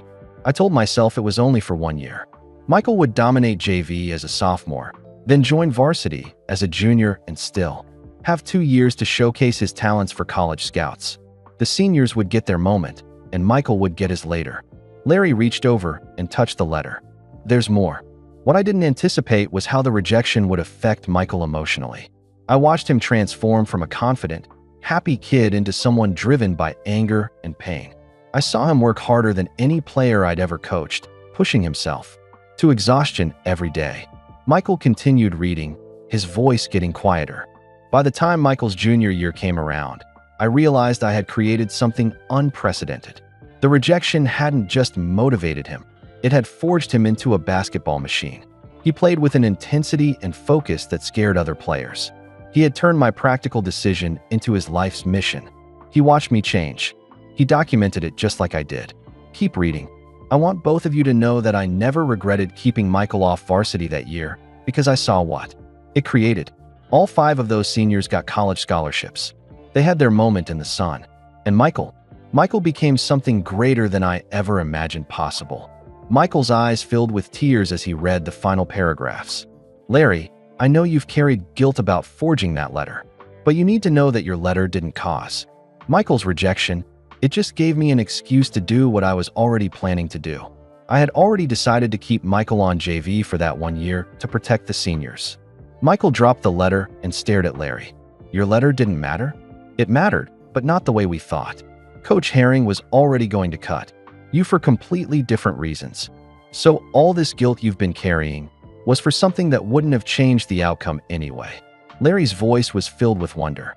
I spent 40 years thinking I changed your life with that letter, but you would have been cut even if I'd never written it. Michael picked up the newspaper clipping that had been in the envelope. It was from the local sports page, dated March 1979. The headline read, Laney High Seniors Complete Cinderella Season with State Championship. Those 5 seniors won the state championship that year because they had the chance to be the stars of their own team instead of role players on yours. Michael read the article about the championship game. All 5 seniors had scored in double figures. 3 of them received college scholarships based on their performance that season. Coach Herring's plan worked perfectly. Those kids got their dreams, and you got the motivation that made you the greatest player who ever lived. Michael sat down heavily on Larry's bed, trying to process this final revelation. So my rejection was inevitable. Whether you wrote that letter or not, I was never going to make varsity that year. That's right. And Coach Herring knew exactly what he was doing. It wasn't about my character or my attitude. It was about protecting other kids' futures. He sacrificed your sophomore season to save 5 seniors' dreams. And in the process, he accidentally created your legendary drive. Michael looked at his brother with amazement. Do you understand what this means, Larry? Tell me. It means you didn't destroy my life. You didn't change my destiny. You didn't create my pain through some evil act of jealousy. I still wrote the letter. Yes, but the letter was meaningless. You were a sick 13-year-old kid who made a mistake that ultimately didn't matter. The real story was about a coach making an impossible choice between present fairness and long-term consequences. Larry began to cry again, but this time they were tears of relief. I didn't ruin your life. You didn't ruin anything. If anything, your letter gave Coach Herring cover for a decision he was already going to make. You accidentally helped him protect those seniors while giving you something to feel guilty about. 40 years of guilt for nothing. Not for nothing. For love. You carried that guilt because you loved me enough to care about how your actions affected me. even when those actions turned out to be irrelevant. Michael picked up Coach Herring's letter and read the final paragraph aloud. Michael, I hope you can forgive an old coach for manipulating your sophomore year for the greater good. And Larry, I hope you can forgive yourself for a letter that changed nothing except your own peace of mind. You are both good men who deserve to know the truth. The brothers sat in silence, absorbing the fact that their 40-year family secret had been built on a misunderstanding. Larry's guilt, Michael's anger, their father's complicity, all of it had been unnecessary. I don't know whether to laugh or cry, Michael said finally. Maybe both. All these years, you've been torturing yourself over something that didn't even matter. And I've been angry at you for something you didn't actually cause. But we learned something important from all this pain. What? Larry smiled weakly. We learned how much we love each other. It took 40 years and a deathbed confession, but we finally talked about the things that mattered. We finally told each other the truth about how we felt. Michael nodded, understanding. The letter brought us together, even though it didn't need to exist. Maybe that was its real purpose. Not to get you cut from basketball, but to eventually bring us to this moment of honesty. Michael helped Larry back to the living room, both of them emotionally drained, but somehow lighter. The weight of secrets was finally gone, replaced by the strange relief of discovering that their greatest family tragedy had been built on a misunderstanding. What happens now? Larry asked as they settled back on the couch. Now we spend whatever time you have left being brothers. Real brothers. No secrets, no guilt, no lies. Just love. Just love. Complicated, imperfect, human love. Larry closed his eyes, exhaustion overwhelming him. I can live with that. Or die with it. Michael held his brother's hand and watched him drift off to sleep, finally understanding that sometimes the truth sets you free in ways you never expected. The secret that had divided them for 40 years had ultimately brought them closer together than they'd ever been. Michael sat quietly watching Larry sleep, his mind racing with everything he'd learned in the past 10 hours. The afternoon sun streamed through the apartment windows, casting warm light across his brother's peaceful face. For the first time in years, Larry looked calm, as if the weight he'd been carrying had finally been lifted. His phone buzzed with text messages, people wondering where he was, meetings he was supposed to attend, a world that expected Jordan to be somewhere else. But there was nowhere else he wanted to be than right here, holding his brother's hand as they both processed the truth that had changed everything. Larry stirred and opened his eyes slowly. How long was I asleep? About 2 hours. How are you feeling? Different. Lighter. Like I can breathe for the first time in decades. Larry struggled to sit up, his strength clearly fading. Mike, I need to ask you something important. Anything. What are you going to do with all of this? How do you live with knowing that your entire career was built on a misunderstanding? Michael had been asking himself the same question. Everything he thought he knew about his motivation, his drive, his legendary competitiveness, it all had to be re-examined in light of what he'd learned. I don't know yet. Part of me feels like my whole identity was fake. But it wasn't fake, Mike. Your accomplishments were real. Your greatness was real. The pain that drove you might have been unnecessary, but what you did with that pain was extraordinary. Michael stood up and walked to the window, looking out at the city where he'd won 6 championships. But if I'd known the truth back then, would I have become the same player? Would I have had the same drive without thinking I had something to prove? Maybe not, but maybe that's okay. Maybe you would have been great in a different way, a happier way, possibly, but we'll never know, and that's not necessarily a bad thing. Michael turned back to face his brother. What do you mean? Larry's voice was getting weaker, but his words were clear. Sometimes we need our pain to become who we're meant to be, not because the pain is good, but because of what we choose to do with it. So you think everything happened the way it was supposed to. I think everything happened the way it did. And you turned a difficult situation into something beautiful. That's not fake, Mike. That's heroic. Michael sat back down beside Larry, still struggling with the contradictions in his own feelings. I keep thinking about all the players I pushed too hard, all the teammates I was cruel to, all the relationships I damaged because I couldn't stand losing. Those things were real, and they were part of the cost of your greatness. Was it worth it? Was becoming the greatest player ever worth becoming someone who hurt other people? Larry considered the question carefully. Only you can answer that. But I can tell you what I saw from the outside. What did you see? I saw someone who inspired millions of people to never give up. I saw someone who showed the world what's possible when you refuse to accept limitations.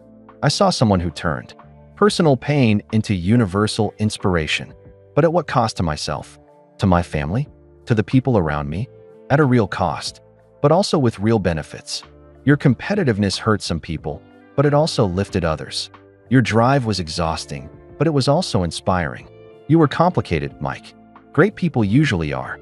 Michael picked up one of Larry's notebooks and flipped through the pages randomly. Entry after entry documenting his career, his achievements, his impact on the game. You really did document everything, didn't you? I had to. It was the only way I could live with what I thought I'd done. But now I realize I was documenting something else entirely. What? I was documenting how someone can take any situation, even rejection, even pain, even injustice, and transform it into greatness. I was watching you prove that circumstances don't define us. Choices do, even when those circumstances were based on lies. Especially then, because you didn't know they were lies. You made the choice to be great based on the information you had. That makes your achievements even more impressive, not less. Michael set the notebook aside and looked at his dying brother with new understanding. You've spent 40 years being my biggest fan. I've spent 40 years being amazed by what you became. Even carrying the guilt, even thinking I'd caused your pain, I was so proud to be your brother. And I've spent 40 years taking that support for granted. No, you haven't. You called me after every big game. You included me in every celebration. You made sure I was part of your success even when you thought I was just the little brother cheering from the sidelines. But I never really saw you, did I? I was so focused on proving everyone wrong that I forgot to appreciate the people who were already on my side. Larry reached for Michael's hand with surprising strength. That's not true. You saw me. You just saw me the way you needed to see me, as your brother, your supporter, your family. You didn't need to see my pain because I didn't want you to see it. Why not? Because your job was to be great. My job was to love you. We both did our jobs. Michael felt tears forming in his eyes. But your job shouldn't have included carrying 40 years of unnecessary guilt. Maybe not. But it did include watching you become everything I always knew you could be. And that was the privilege of my lifetime. Even knowing what you know now, even knowing the letter didn't matter. Especially knowing that. Because now, I understand that I didn't create your greatness through some terrible mistake. I witnessed your greatness despite my terrible mistake. That's even better. Michael stood up and began pacing again, his mind working through the implications of everything he'd learned. Larry, I need to tell you something. Something I've never told anyone. What? There were times during my career when I hated what I'd become. Times when I looked in the mirror and didn't recognize the person staring back at me. Times when I wished I could just enjoy playing basketball instead of needing to dominate it. I know. You know. I could see it sometimes. In interviews, in the way you looked after big wins. You seemed almost angry that you'd succeeded, like success was a burden instead of a joy. It was a burden. Because I was playing for all the wrong reasons. I thought I was playing to prove Coach Herring wrong, to show everyone who doubted me that they were mistaken. But really, I was playing to heal a wound that didn't need to exist. Larry struggled to sit up straighter. But Mike, that's the beautiful part of this whole story. What is? You were wounded unnecessarily, but you chose to let that wound make you stronger instead of bitter. You could have become angry, resentful, destructive. Instead, you became inspiring. By accident. No, by choice. Every day, every game, every practice, you chose to work harder instead of giving up. You chose excellence over mediocrity. You chose to be great even when greatness was painful. Michael stopped pacing and looked at his brother. So you think I should be proud of what I became? I think you should be amazed by what you became. Not because of the circumstances that shaped you, but because of how you responded to those circumstances. Even though they were based on lies. Especially because they were based on lies. You became great not because the universe was against you, but because you thought it was and decided to fight back anyway. That's not tragic, Mike. That's heroic. Michael sat back down, feeling something shift inside him. For the first time since learning the truth, he was beginning to see his story differently. So what do I do now? How do I move forward knowing what I know? You keep being great. But maybe now you can be great for better reasons. What do you mean? You spent 40 years trying to prove people wrong who were never really against you. Now you can spend whatever time you have left inspiring people who need to see what's possible. You think I can change? After all these years of being driven by the wrong motivations? I think you already have changed, just by sitting here with me, listening to the truth, choosing understanding over anger. You've already shown me a different version of Michael Jordan. A better version, a more complete version. The competitor and the brother, the legend and the human being. The person who became great and the person who can now teach others how to become great too. Michael looked around Larry's apartment one more time, taking in all the evidence of their shared history. The notebooks, the photos, the letters, the medical reports. All of it told the story of a family that had loved imperfectly but deeply. I want to ask you something, Larry. What? If you could go back and change what happened, would you? Larry was quiet for a long moment, considering the question that had haunted him for 40 years. If I could go back and erase my pain, yes.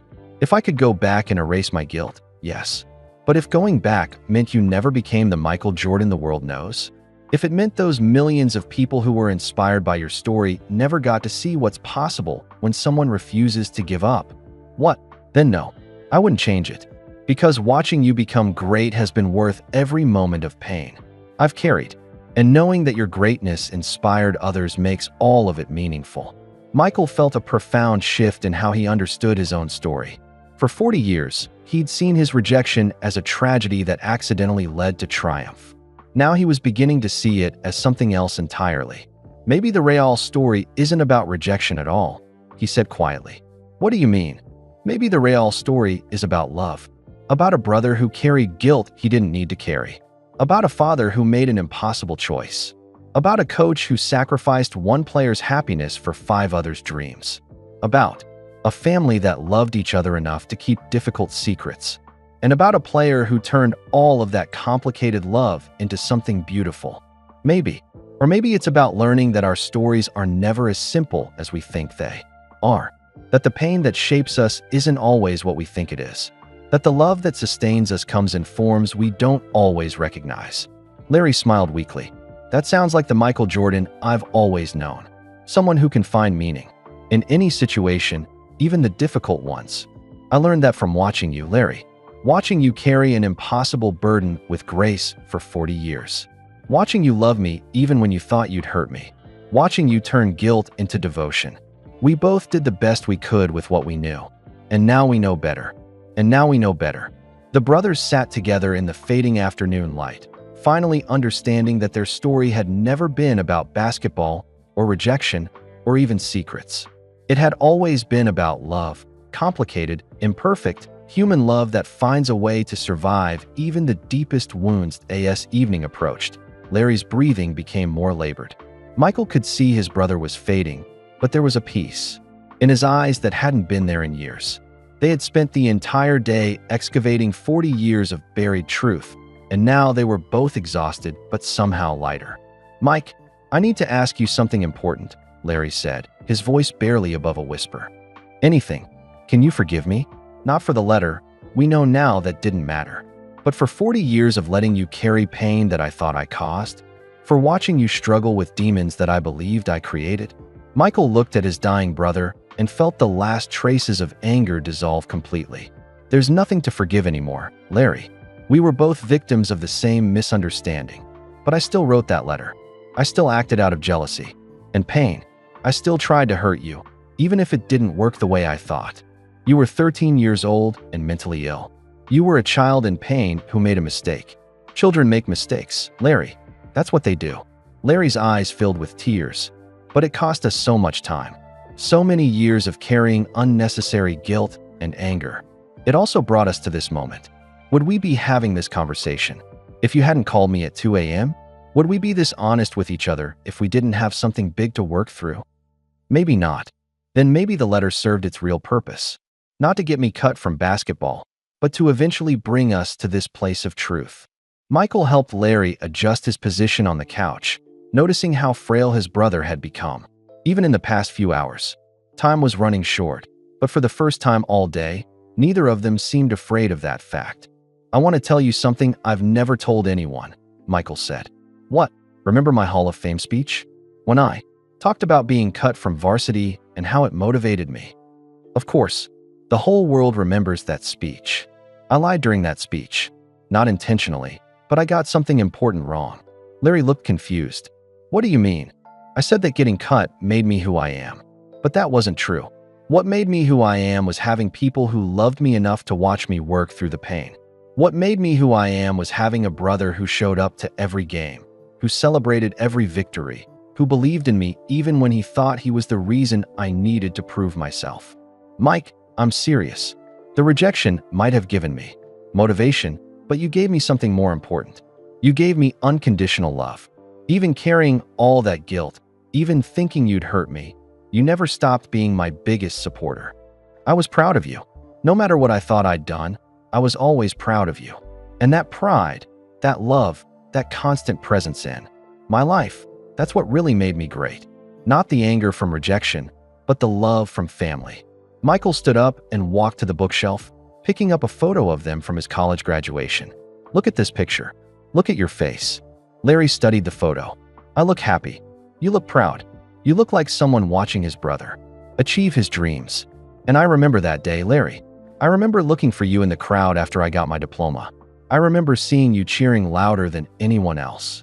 It was one of the happiest days of my life. Mine too. And not because I graduated, but because I saw how proud you were. That's what really motivated me, Larry. Not proving Coach Herring wrong, but making my family proud. Larry began to cry softly. I never knew you felt that way. I never told you. I was so focused on being tough, on being the competitor who didn't need anyone, that I forgot to tell the people I loved how much they meant to me. You're telling me now. I'm telling you now because I finally understand what really happened between us. We both spent 40 years thinking the wrong thing was the most important thing. What do you mean? Michael sat back down and took his brother's hand. We thought the letter was the most important thing, but the letter was just a piece of paper. The love we had for each other, that was the real force that shaped both our lives. How so? You wrote the letter because you loved me enough to want my attention, even if it meant hurting me.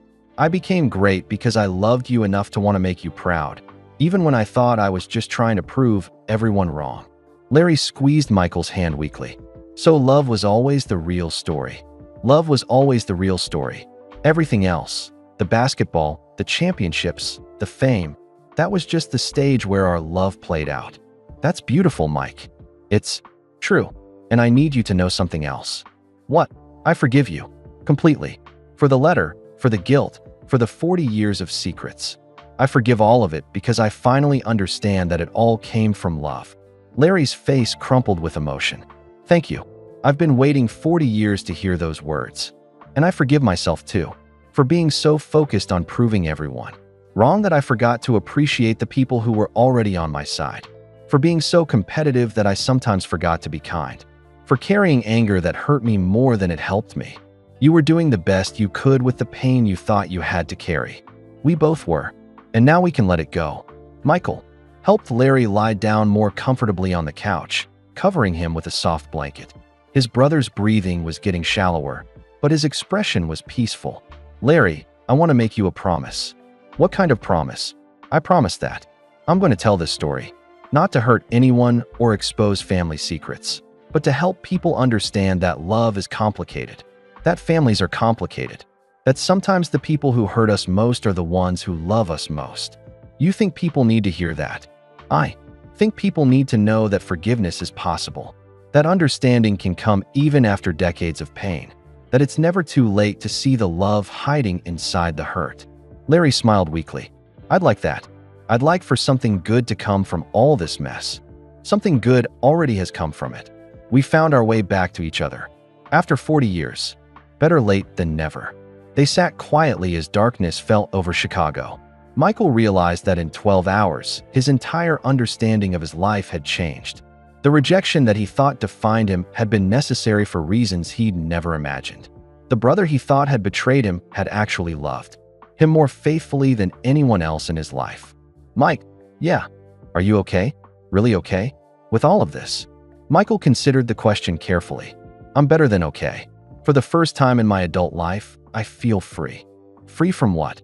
free from the need to prove everyone wrong, free from carrying anger that was never necessary, free from the burden of thinking my greatness came from pain instead of love. What will you do with that freedom? I don't know yet. Maybe I'll learn how to enjoy victories instead of just moving on to the next challenge. Maybe I'll focus on inspiring people instead of intimidating them. Maybe I'll remember that basketball is supposed to be fun. Larry chuckled softly. Fun? What a concept. You taught me about fun, when we were kids, before everything got complicated. You reminded me that basketball was a game we played together, not a war I fought alone. I miss those days. Sometimes. Me too. But maybe we can have new days. Different days. Days where we're just brothers who love each other, without all the secrets and guilt and misunderstanding. I'd like that, even if it's only for a little while. Michael looked at his brother lying peacefully on the couch and realized that time was running out. But instead of feeling sad about the ending, he felt grateful for the beginning, the new beginning they'd found together in the space of one honest day. Larry, yeah, thank you. For what? For calling me at 2 a.m., for having the courage to tell me the truth, for loving me enough to carry that guilt for 40 years, for showing me that love looks like many different things, including the willingness to be honest when it's hard. Thank you for forgiving me, for understanding, for seeing the love in my mistake. Thank you for making the mistake in the first place, because it led us here, to this moment, to this conversation, to this understanding.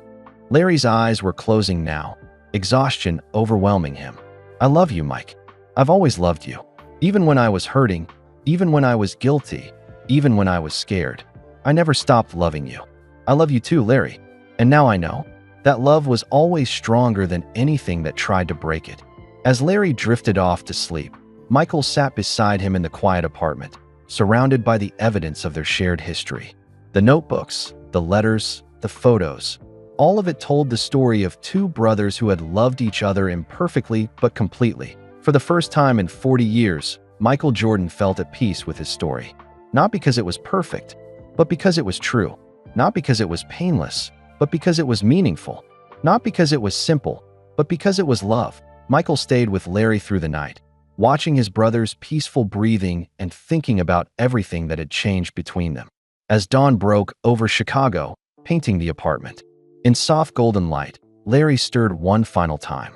Mike, are you still here? I'm not going anywhere. Larry smiled weakly. Good.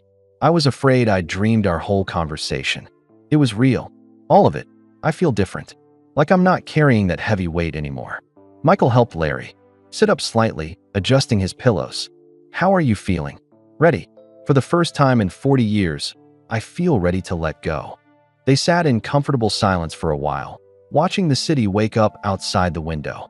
Michael thought about all the mornings he'd spent preparing for games, driven by the rejection he now knew had been inevitable. Today felt different. Peaceful, purposeful, free. Larry, I want you to know something. What? This has been the most important day of my life. Not my first championship, not my Hall of Fame induction, not any of the basketball stuff. This day? Today. Why? Because today I learned who I really am. Not the angry kid who got cut from varsity. Not the competitor who needed to prove everyone wrong. Just Michael, your brother. Larry's eyes filled with tears. That's all I ever wanted you to be. Just my brother. I know that now. And I want you to know that being your brother has been the greatest honor of my life. Even after everything. Especially after everything. Because everything led us here, to this moment, to this understanding. Larry reached for Michael's hand with what little strength he had left. I need to tell you one more thing. What? I'm not afraid anymore. I'm not afraid to die because I'm not taking any secrets with me. I'm not leaving any love unspoken. We said everything that needed to be said. Michael squeezed his brother's hand gently. We did. We finally did. And Mike, yeah, I want you to promise me something. Anything. Promise me you'll remember the good parts. Not just today, but all of it. The backyard games when we were kids. The way you used to let me tag along with your friends. The way you always made sure I was included in everything important. I promise. And promise me you'll be happy. Really happy. Not just successful, but genuinely happy. I don't know if I remember how to be happy. You'll learn. You have time to learn. And you have people who love you to help you figure it out. Michael felt tears streaming down his face. I don't want to lose you, Larry. You're not losing me. You're gaining something. What? The truth. The real story of our family. The knowledge that love survived everything we put it through. You'll carry that with you forever. But I'll miss you. You'll miss the guilt and the secrets and the pain we shared. But you'll remember the love. And that's the part that matters. Larry closed his eyes, breathing slowly and peacefully. Mike, I'm here. Thank you for forgiving me. Thank you for understanding. Thank you for loving me enough to see past my mistakes. Thank you for trusting me with the truth. Thank you for loving me enough to carry that burden for 40 years. We did okay, didn't we? In the end, we did okay. We did better than okay. We found our way back to each other. Larry opened his eyes one last time and looked at his brother with complete peace. I love you, Mike. Always have, always will. I love you too, Larry. More than basketball, more than winning, more than anything. Larry smiled, closed his eyes, and took one final, peaceful breath. Michael held his brother's hand for a long time after he was gone, feeling the weight of 40 years of secrets finally lift completely. Larry had kept his promise. He'd told the truth, all of it, and now both of them were free. Michael stood before a packed auditorium at the University of North Carolina. He'd been invited to speak about overcoming adversity, and the audience expected to hear the familiar story about being cut from his high school basketball team. Instead, he was going to tell them about Larry. Thank you for having me here today, Michael began, looking out at the sea of faces. I was invited to talk about overcoming adversity, and I want to tell you a story, but it's not the story you're expecting to hear. The audience settled in, curious about where this was going. 6 months ago, my brother called me at 2 a.m. with a secret he'd been carrying for 40 years. He was dying, and he needed to tell me something that would change everything I thought I knew about my own life. Michael paused, feeling Larry's presence with him. For my entire career, I've told people that being cut from my high school basketball team motivated me to become great. I've said that rejection taught me to never give up, to always prove the doubters wrong. And that was true, but it wasn't the whole truth. He could see people leaning forward, intrigued by this unexpected direction. The whole truth is more complicated and more beautiful than the simple story I used to tell. The whole truth is about family, about love, about the ways we hurt each other and heal each other, often at the same time. Michael told them about Larry's letter, about their father's decision, about Coach Herring's impossible choice. He told them about 40 years of carrying unnecessary guilt and anger. He told them about mental illness and family dysfunction and the price of perfection. My brother didn't create my greatness, Michael continued, but he taught me something more important than greatness. He taught me that love can survive anything: lies, secrets, decades of misunderstanding, even death. The audience was completely silent, hanging on every word. When Larry was dying, he asked me to forgive him, but what I realized was that there was nothing to forgive. We were just a family trying to love each other imperfectly but completely. Michael's voice grew stronger as he reached the heart of his message. So here's what I want you to understand. Your stories are never as simple as they seem. The pain that shapes you might not be what you think it is. The love that sustains you might come in forms you don't recognize. And the people who hurt you most might also be the people who love you most. He paused, thinking about Larry's final words. My brother spent his last day on earth making sure I understood that I was loved, not because of what I achieved, but because of who I was. He wanted me to know that being Michael Jordan the basketball player was impressive, but being Michael Jordan the brother was enough. That's the real lesson I want to share with you today. Not that rejection makes you stronger, though it can. Not that anger motivates greatness, though it might. But that love, even imperfect love, even complicated love, even love that comes wrapped in pain, is the force that really transforms us. Michael looked out at the audience and saw tears in many eyes. My brother is gone now, but his love isn't. It lives in every story I tell about him, every lesson I learned from him, every moment I choose understanding over anger. He taught me that forgiveness isn't about forgetting the past. It's about choosing to see the love that was always there, even when it was hidden. So I want to challenge you today. Look at your own stories differently. Look for the love hiding in your pain. Look for the family members who are carrying burdens you don't know about. Look for the chances to choose understanding over judgment, forgiveness over resentment, love over fear. Michael's voice cracked slightly as he reached his conclusion. The night my brother called me, I thought he was going to destroy everything I believed about myself. Instead, he gave me the greatest gift of all, the truth that I was always loved, even when I didn't know it, especially when I didn't know it. That's what I want for all of you. I want you to know that you're loved, not because you're perfect, not because you never make mistakes, not because you achieve great things, but because you're human, because you're someone's brother or sister or child or friend. Because love doesn't require perfection. It just requires presence. Michael paused one final time, feeling Larry's love surrounding him. My brother Larry taught me that the greatest victory isn't winning championships or breaking records. The greatest victory is learning to see the love that was always there, waiting for us to be brave enough to recognize it. Thank you. The auditorium erupted in applause, but Michael barely heard it. In his heart, he heard something else. Larry's voice, proud and peaceful, saying the words he'd waited 40 years to hear. You got it right, Mike. You finally got it right. As Michael left the stage, he realized that his brother's greatest gift hadn't been calling him that night with a secret. It had been teaching him that love, not basketball, was always the real game. And in that game, there were no losers, only people learning to play better. The story that had begun with a 2 a.m. phone call and a dying brother's confession had become something larger, a testament to the power of truth, the possibility of forgiveness, and the eternal strength of imperfect love. Larry was gone, but his legacy lived on in every person who heard their story and chose understanding over anger, love over fear, truth over comfortable lies.